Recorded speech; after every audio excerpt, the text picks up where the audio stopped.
Bonjour à vous, Catherine Legal, je suis architecte d'intérieur et pour ceux qui ne me connaissent pas encore, vous pouvez retrouver mes réalisations sur www.ose-baquette.com que vous retrouvez en fait ici en lien.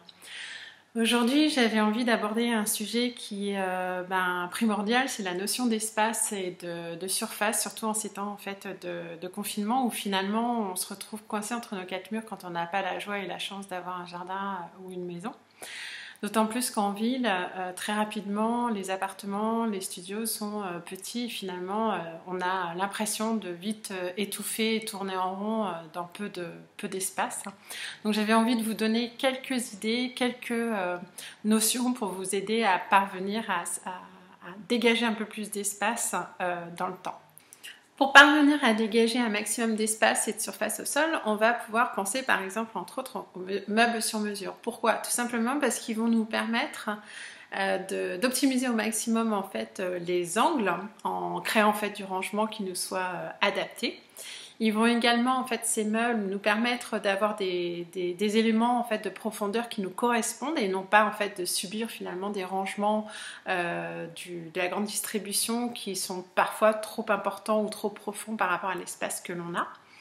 Ils vont également nous permettre d'optimiser au maximum la hauteur sous plafond ou la hauteur sous rampant, c'est-à-dire qu'on va maîtriser réellement, en fin de compte, les rangements complètement.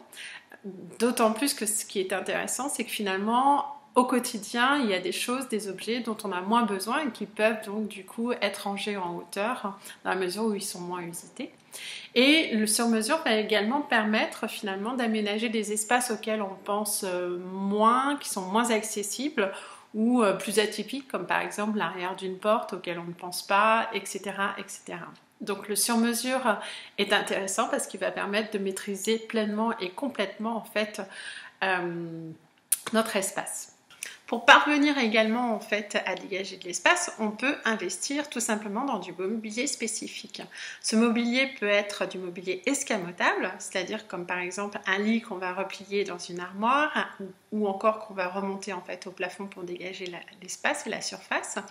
Ça peut être une table escamotable que l'on plie ou que l'on déplie en fonction de ses besoins.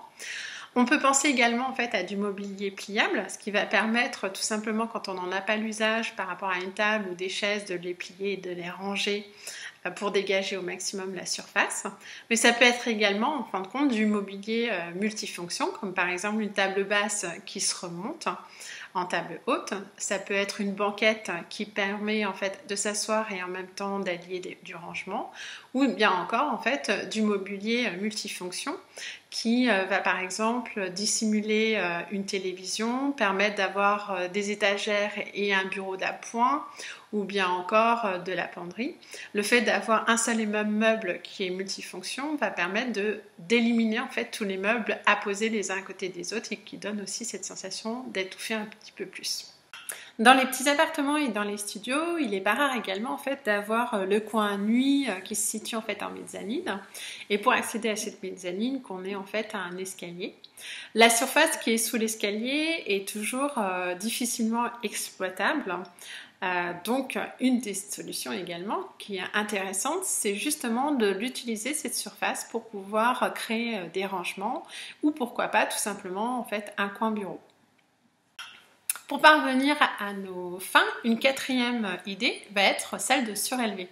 On connaît tous en fait les lits coffres qui permettent d'être un véritable fourre-tout. Et bien on peut très bien imaginer de créer une estrade plus conséquente qui couvre une partie en fait d'une pièce dont les rangements vont être accessibles par des tiroirs en façade ou bien encore par des trappes par le dessus. Cette estrade peut avoir la hauteur d'une marche, mais on peut également très bien imaginer finalement en fait qu'on met un lit à une hauteur un petit peu plus importante et dégager le maximum en dessous pour y créer en fait du dressing et des rangements d'appoint.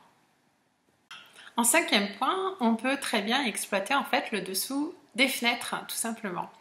On peut créer une hauteur de rangement moins importante qui nous permet tout de même en fin de compte de poser par exemple sa télévision, créer une bibliothèque et du rangement d'appoint tout en intégrant en fait les radiateurs s'ils se trouvent être dans le périmètre. On peut également prévoir en fait ces rangements de profondeur suffisamment conséquentes pour nous permettre en fin de compte de nous y asseoir, ou que ça devienne une banquette pour perdre notre regard en fait dans l'horizon quand on a envie de s'asseoir près de la fenêtre.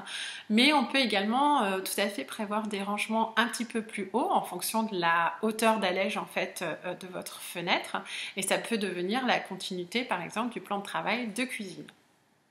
Et enfin, 6e point, on peut très bien créer un meuble recto verso. Quand on a besoin de séparer des volumes ou des espaces, on peut très bien, plutôt que de monter une cloison, imaginer une claustra ou en fin de compte un meuble de faible profondeur qui soit accessible recto verso et qui permette en fait de séparer l'espace. Ça va permettre quoi? Tout simplement d'utiliser en fait des fonctions recto verso dans une profondeur moins importante que si on avait eu une cloison et un meuble de part et d'autre qui encombre davantage l'espace. L'idée dans cette vidéo, c'était de vous aider à trouver des astuces en fait pour vous permettre de gagner de la surface au sol et de l'espace donc visuellement. Donc j'espère que ça vous aura aidé. Et puis si vous avez envie d'en savoir un peu plus et puis de me suivre, n'hésitez pas à aller sur Instagram et sur Facebook ou encore Pinterest. À très vite pour d'autres aventures. Prenez soin de vous. Ciao!